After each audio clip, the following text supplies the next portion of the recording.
नमस्कार दोस्तों, एक बार फिर से स्वागत है आपका हमारे YouTube channel Pandey study centre में। आशा करता हूँ आप लोग सब स्वस्थ होंगे, काफ़ी अच्छी आपकी स्टडी चल रही होगी। तो आज की वीडियो में यहाँ पे लाया हूँ दोस्तों, सामान्य हिंदी के जो महत्वपूर्ण प्रश्न बनते हैं एग्जाम के पॉइंट ऑफ व्यू से, ठीक है, वर्णमाला से जो क्वेश्चन पूछे जाते हैं वो ये इस वीडियो में उन क्वेश्चन को हम कवर करेंगे। इसमें हम देखेंगे दोस्तों 45 प्लस क्वेश्चन इस वीडियो में कवर करेंगे। अगर चैनल में नए हैं, चैनल के साथ जुड़े नहीं हैं तो बिल्कुल जुड़ जाएं दोस्तों, और अपनी स्टडी करने वाले दोस्तों के साथ भी ज़रूर से शेयर करें वीडियो को, ठीक है। तो स्टार्ट करते हैं वीडियो, ठीक है। वर्णमाला दोस्तों भाषा की सबसे छोटी इकाई ध्वनि होती है, ठीक है। इसी ध्वनि को वर्ण भी कहते हैं और वर्णों के व्यवस्थित समूह को वर्णमाला कहा जाता है। हिंदी वर्णमाला में वर्णों की संख्या 52 है दोस्तों, ठीक है, 52 है, जिसके अंतर्गत स्वरों एवं व्यंजनों का अध्ययन किया जाता है। मूलतः हिंदी व्याकरण में उच्चारण के आधार पर 45 वर्ण हैं दोस्तों, ठीक है। मूलतः 45 वर्ण हैं और लेखन की दृष्टि से अगर देखेंगे तो 552 यहाँ पे वर्ण होते हैं हमारे। और अगर मूल वर्णों की संख्या पूछी जाए तो 45 और कुल पूछी जाए, टोटल पूछी जाए तो 52 वर्ण हैं। अगला है स्वर। जिन वर्णों का उच्चारण बिना किसी अन्य वर्ण की सहायता एवं बिना किसी रुकावट के किया जाता है वह स्वर कहलाते हैं। हिंदी वर्ण व्याकरण में उच्चारण की दृष्टि से केवल 10 स्वर हैं दोस्तों। मूल स्वर अगर पूछा जाता है तो 10 हैं। परंपरागत दृष्टि से अगर देखा जाए तो 13 हैं, ठीक है। वैसे मूल स्वरों की संख्या 11 मानी जाती है दोस्तों। इस बुक में 10 दिया हुआ है। दो जो यह अंक और अह होता है ये होते हैं अयोगवाह, ठीक है, अयोगवाह होते हैं, तो इनको यहाँ पे मूल स्वरों की श्रेणी में नहीं रखा गया है। तो यहाँ पे 11 यहाँ पे मूल स्वर माने जाते हैं। मात्रा के आधार पर स्वरों को 3 वर्गों में बांटा जाता है। एक है ह्रस्व स्वर, एक है दीर्घ स्वर, एक है प्लुप्त स्वर। ह्रस्व स्वर किनको कहते हैं दोस्तों? ह्रस्व स्वर यहाँ पे अ, ई, उ, ठीक है, अ, ई, छोटा ऊ और री, ये क्या होते हैं? ये होते हैं ह्रस्व स्वर। ह्रस्व स्वर। दीर्घ स्वर किसको कहते हैं दोस्तों? जैसे आ है, ई है, बड़ा आ हो गया, बड़ी ई होगी, बड़ा ऊ, ठीक है, बड़ा ऊ, उसके बाद ए, उसके बाद ए और फिर ओ, ये क्या होते हैं? ये होते हैं दीर्घ स्वर। अब प्लुप्त स्वर किनको कहते हैं दोस्तों? प्लुप्त स्वर होते हैं हमारे, जैसे प्लुप्त स्वर होते हैं, ठीक है, प्लुप्त स्वर, जैसे ओम लिखते हैं हम यहाँ पे, ओम लिखते हैं ऐसे, तो इनको कहते हैं प्लुप्त स्वर, ठीक है। आगे बढ़ते हैं, यहाँ पे समझ में आ गया होगा ह्रस्व स्वर, दीर्घ स्वर और प्लुप्त स्वर। जिन वर्णों का उच्चारण स्वरों की सहायता से किया जाता है उन्हें व्यंजन कहा जाता है। प्रत्येक व्यंजन वर्ण में अ स्वर मिला होता है। जैसे अगर हम क यहाँ पे लिखते हैं तो क कैसे बनता है? क प्लस आधा क प्लस अ, ये बनेगा टोटल यहाँ पे क, पूर्ण रूप से क, इस प्रकार से होते हैं। तो बिना किसी वर्ण की सहायता से व्यंजन नहीं बनता है। तो मूल रूप से व्यंजनों की संख्या 33 मानी जाती है, 33। स्पर्श व्यंजनों की संख्या 25 है, स्पर्शी व्यंजन, ठीक है। स्पर्शी व्यंजनों की संख्या कितनी है? इनको 5 वर्गों में विभाजित किया गया है, 25 वर्णों को, व्यंजनों को, ठीक है, जिनका उच्चारण क वर्ग से प वर्ग तक किया जाता है। जैसे क वर्ग है, च वर्ग है, ट वर्ग है, त वर्ग है और प वर्ग है, ठीक है। तो 5 समूह में विभाजित किया गया है इनको। आगे देखते हैं, अब यहाँ से क्वेश्चन स्टार्ट करते हैं दोस्तों, ठीक है। तो य, र, ल और व व्यंजनों को क्या कहते हैं दोस्तों? तो इनको कहते हैं अंतस्थ व्यंजन। अगर अंतस्थ व्यंजन पूछा जाता है एग्जाम में तो य, र, ल और व क्या हैं? यह अंतस्थ व्यंजन कहलाते हैं। तो अगला है निम्नलिखित में ओष्ठ ध्वनि है, तो ओष्ठ ध्वनि है फ। यहाँ पे फ, फ को अगर हम यहाँ पे उच्चारण करेंगे फ का, तो आपको यहाँ पे रियलाइज़ होगा कि हमारे होंठों से जो है हवा निकल रही है, तो घर्षण जो हो रहा है होंठों में हो रहा है, तो फ का उच्चारण स्थान होगा ओष्ठ, ठीक है। अगला है जिन शब्दों के अंत में अ आता है उन्हें क्या कहते हैं दोस्तों? तो उनको अकारांत कहते हैं, अकारांत, ठीक है। अंत में अ आए तो अकारांत, ई आए तो इकारांत, ठीक है। अगला है कौन स्वर नहीं है इसमें? तो आपको पता ही है, अ है, ए है और ऊ स्वर है, और ब क्या है? व्यंजन है। अगला है निम्नलिखित में से कौन सा वर्ण घोष है? तो घोष और सघोष भी, जैसे 25 हमारे स्पर्शी व्यंजनों की संख्या है, जिनको हमने 5-5 उसमें डिवाइड किया है, ठीक है, 5 समूह में विभाजित किया है। कैसे? क वर्ग है, च वर्ग, ट वर्ग, त वर्ग और प वर्ग, ठीक है। तो ये कह रहा है घोष वर्ग, घोष। अब इस वर्गों में अगर देखें तो प्रत्येक वर्ग का पहला और दूसरा जो वो होता है, व्यंजन होता है, उसको अघोष, और जो तीसरा और चौथा और पांचवा होता है उसको सघोष कहा जाता है। तो इसमें यहाँ पे दो क्या है, दो एक क्या है यहाँ पे वर्ण घोष है, ठीक है। दो क्या है, घोष है, क्योंकि दो यहाँ पे, एक सेकंड, निम्नलिखित में से कौन सा वर्ण घोष है कह रहा है ना, तो घोष यहाँ पे होगा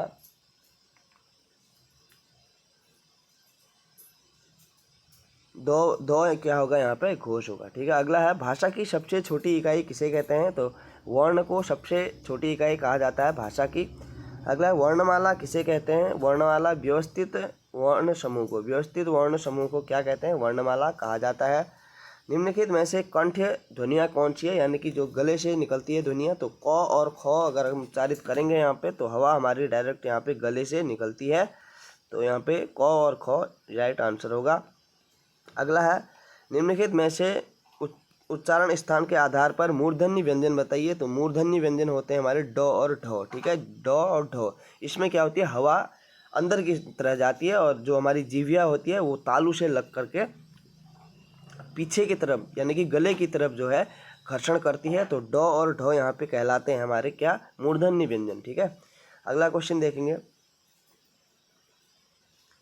निम्नलिखित में से अल्पप्राण वर्ण कौन से हैं, तो अल्पप्राण यहाँ पे क और ग क्या है, यहाँ पे अल्पप्राण है।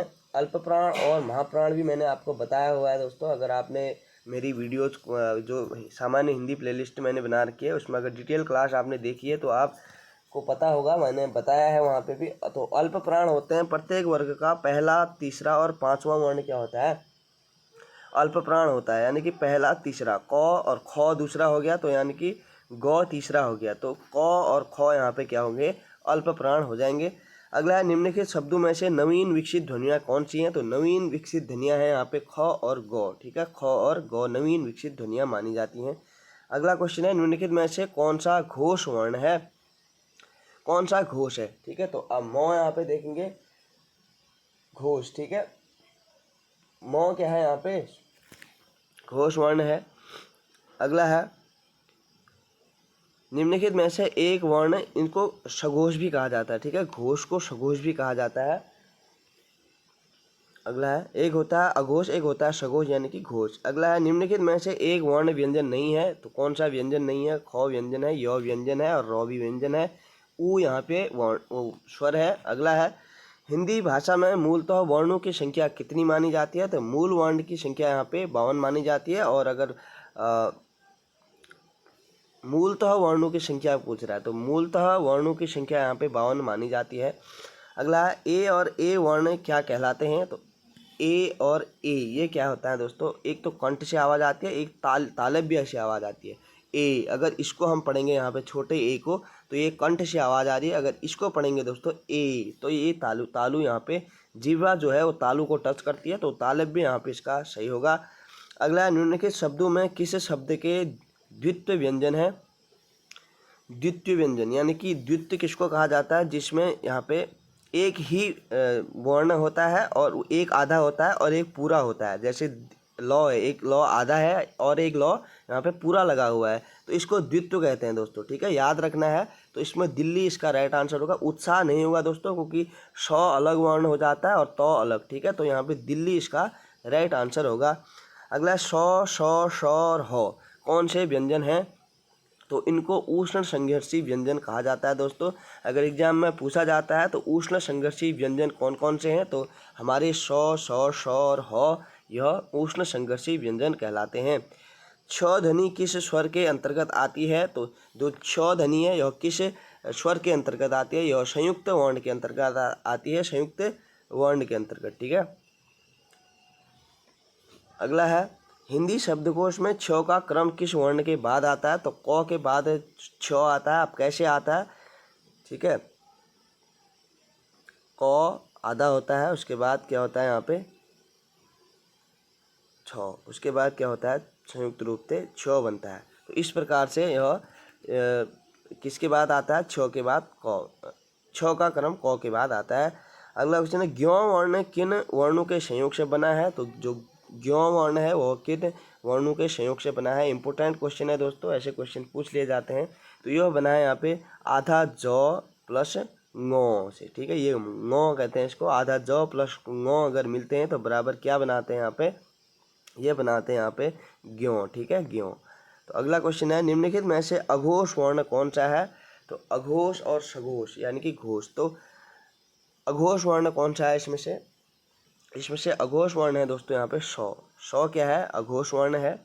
अगला है घौ का उच्चारण स्थान कौन सा है। तो घौ तो घौ अगर आप तो यहाँ पे उच्चारण करेंगे घौ का तो यह कंठ से आवाज़ आ रही है दोस्तों घौ की, ठीक है, घौ कंठ से। अगला है निम्नलिखित में से संयुक्त व्यंजन कौन सा है। तो इसमें से संयुक्त व्यंजन बताना है कौन सा है यहाँ पे। तो अभी हमने ऊपर देखा दोस्तों ज्ञो क्या है, एक संयुक्त व्यंजन है, यानी कि ये जौ प्लस ngो से मिलकर बना है, तो इसका संयुक्त रूप हो जाएगा ज्ञो, ठीक है। तो एक संयुक्त व्यंजन है। अगला निम्नलिखित में से कौन सा वर्ण उच्चारण की दृष्टि से दंत्य नहीं है। तो कौन सा, तो दंत है, दो दंत है, टो नो। तो इसका राइट आंसर होगा दोस्तों यहाँ पे दंत्य नहीं है। तो टो क्या है, टो एक यहाँ से तालु से आवाज़ आ रही है टो, ठीक है। नो भी दंत से होता है उच्चारण, और तो भी और दो भी। तो इसका राइट आंसर होगा ऑप्शन नंबर डी। कौन सा अमानक वर्ण है। तो अमानक, कौन सा अमानक वर्ण है इसमें से। तो इसमें से भौ है, यहाँ पे अमानक वर्ण कहलाता है भौ, ठीक है। तो अगला क्वेश्चन है हिंदी वर्णमाला के स्वरों की कुल संख्या कितनी है। तो कुल संख्या यहाँ पे 13 है। हिंदी वर्णमाला के कुल स्वरों की संख्या 13 है। अगला है निम्नलिखित में से कौन सा स्वर नहीं है। तो इसमें से स्वर नहीं है दोस्तों, ऊ स्वर है, अ स्वर है, ए स्वर है, जौ यहाँ पे स्वर नहीं है, ठीक है। अगला है निम्नलिखित में से कौन सा ट वर्ण का नहीं है। तो ट वर्ण का यहाँ पे कौन सा स्वर नहीं है। तो जौ यहाँ पे ट वर्ण का नहीं है। ट, ठ, ड, ढ और ण होता है ना, तो ये तीनों हैं और एक ट होता है इसमें, तो जौ यहाँ पे नहीं है।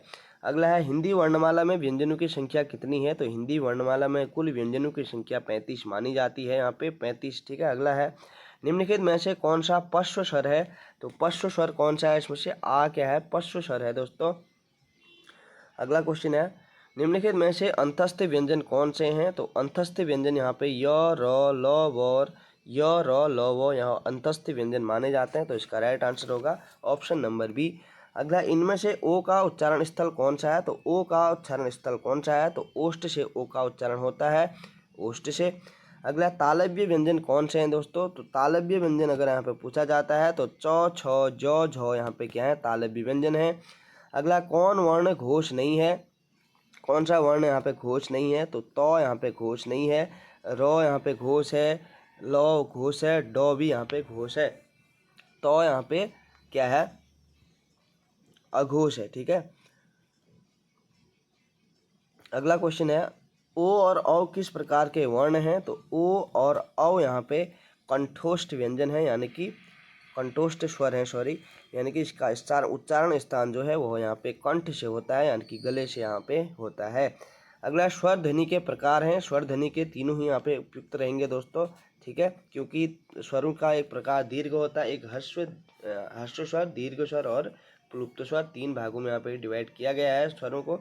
अगला है निम्न में से अर्धस्वर कहलाता है। तो अर्धस्वर कौन सा कहलाता है। तो यो यहाँ पे क्या कहलाता है दोस्तों, अर्धस्वर कहलाता है, अर्धस्वर, ठीक है, यो यहाँ पे अर्धस्वर कहलाता है। अगला है महाप्राण ध्वनियाँ व्यंजन वर्ग में किससे संबंधित है। तो महाप्राण ध्वनियाँ जो व्यंजन वर्ग है किससे संबंधित है कह रहा है। तो यह यहाँ पे दूसरा और चौथा, यानी कि ये पूछ रहा है जो 25 हमारे स्पर्शी व्यंजन हैं दोस्तों, तो उसमें से व्यंजन में उस वर्ग में कह रहा है महाप्राण ध्वनियाँ कौन सी हैं। तो महाप्राण ध्वनियाँ हमारी होती हैं यहाँ पे कौन सी, महाप्राण। तो दूसरी और चौथी यहाँ पे महाप्राण होती हैं, और पहली, दूसरी और तीसरी जो वहाँ पे व्यंजन होता है उसको यहाँ वो होती है यहाँ पे अल्प प्राण, ठीक है। तो पहला और चौथा महाप्राण, और पहला, दूसरा और तीसरा अल्प प्राण। अगला है भाषा की सार्थक लघुत्तम इकाई को क्या कहा जाता है। तो भाषा की तो सार्थक लघुत्तम इकाई होती है, उसको यहाँ पे ध्वनि कहा जाता है। अगला है निम्न में से कौन सा व्यंजन अल्प प्राण है। तो अल्प प्राण अभी बताया, अल्प प्राण और महाप्राण पहला तीसरा और पांचवा क्या होता है? अल्प प्राण। और दूसरा और चौथा क्या होता है यहाँ पे? महाप्राण। ठीक है, तो इसका राइट आंसर क्या होगा हमारा? यहाँ पे क्या होता है? यहाँ पे अल्प प्राण होता है। अगला, इनमें से कौन सा वर्ण स्पर्शी व्यंजन नहीं है? तो स्पर्शी व्यंजन यहाँ पे नहीं है कह रहा है, तो ठीक है, ये यहाँ पे क्या है?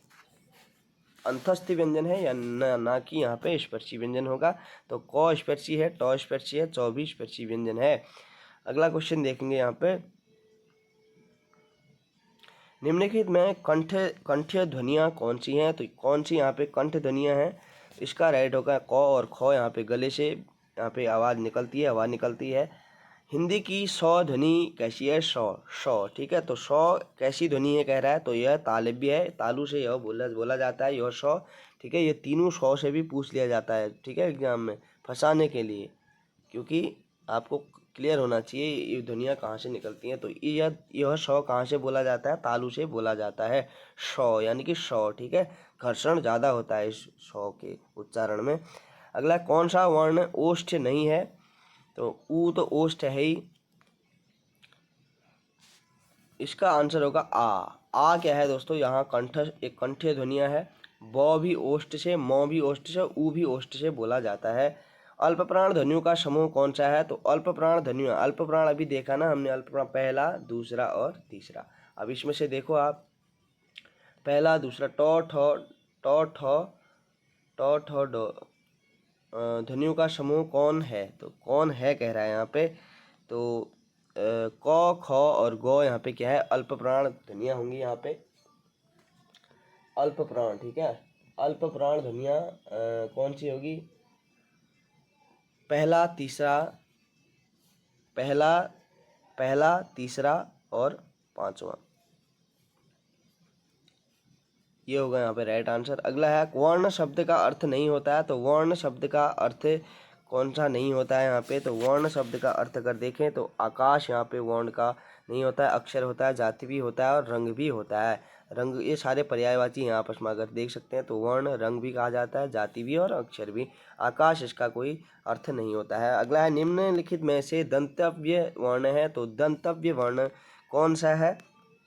तो यहाँ पे तो क्या है? यहाँ पे दंतव्य यानी कि दांत से यहाँ पे इसका उच्चारण है स्थान। अगला है, घ का उच्चारण स्थान कौन सा है? तो घ का उच्चारण स्थान है यहाँ पे हमारा, घ का उच्चारण स्थान है दोस्तों कंठ से। ठीक है, कंठ से बोला जाता है घ। निम्न में से महाप्राण वर्ण है। तो महाप्राण वर्ण कौन सा है निम्नलिखित में से? तो इसका राइट आंसर होगा थ, एक महाप्राण वर्ण है। अगला, हिंदी शब्दकोश में अ व अह किस वर्ण के साथ आता है? तो अंक और अह किस वर्ण के साथ आता है? तो इसका राइट आंसर होगा यहाँ पे अ के बाद आता है अंक और अ। ठीक है, अगला, प्रयत्न के आधार पर लौ किस प्रकार की ध्वनि है? तो प्रयत्न के आधार पर लौ यहाँ पे किस प्रकार की ध्वनि होगी? तो यह एक पार्श्विक ध्वनि होगी। ठीक है, पार्श्विक ध्वनि होगी। अगला है, निम्नलिखित में दंत ध्वनि है। तो दंत ध्वनि कौन सी है इसमें से? दोस्तों तो क्या है यहाँ पे? दंत से बोले जाने वाला वर्ण है तो। ठीक है, अगला क्वेश्चन है, निम्नलिखित ध्वनियों में कौन सा दंत्योष्ठ है? तो दंत्योष्ठ यानी कि दो से बोला, धातु से उच्चारित होने वाला यहाँ पे दंत ओष्ठ। अच्छा, दंत और ओष्ठ दोनों से कह रहा है, तो यहाँ पे वो इसका राइट आंसर होगा। अगला है, निम्नलिखित वर्णों से कौन सा मूर्धन्य ध्वनियाँ हैं? तो टो ठो डो ढो, यहाँ पे क्या होंगी? मूर्धन्य ध्वनियाँ होंगी, टो ठो डो ढो। ठीक है, मूर्धन्य।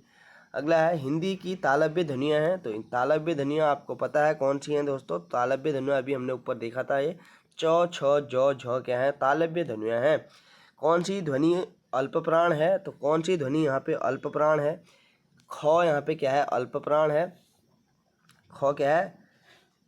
ख नहीं होगा यहाँ पे, तो इसका राइट आंसर होगा दोस्तों, तो क्या है यहाँ पे? अल्प प्राण वर्ण है। आज का लास्ट क्वेश्चन है दोस्तों, हिंदी की स्पर्श घोष महाप्राण दंत्य व्यंजन ध्वनि है। तो ये बहुत ही महत्वपूर्ण क्वेश्चन, ऐसे क्वेश्चन पूछे जाते हैं एग्जाम में। तो हिंदी की स्पर्श व्यंजन भी है, घोष भी है, महाप्राण भी है और दंत्य व्यंजन भी है।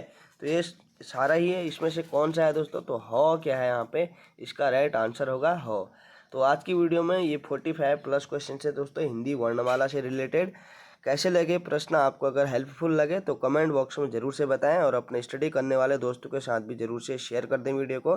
तो मिलते हैं अगली वीडियो में दोस्तों, तब तक के लिए अपना ध्यान रखें। धन्यवाद।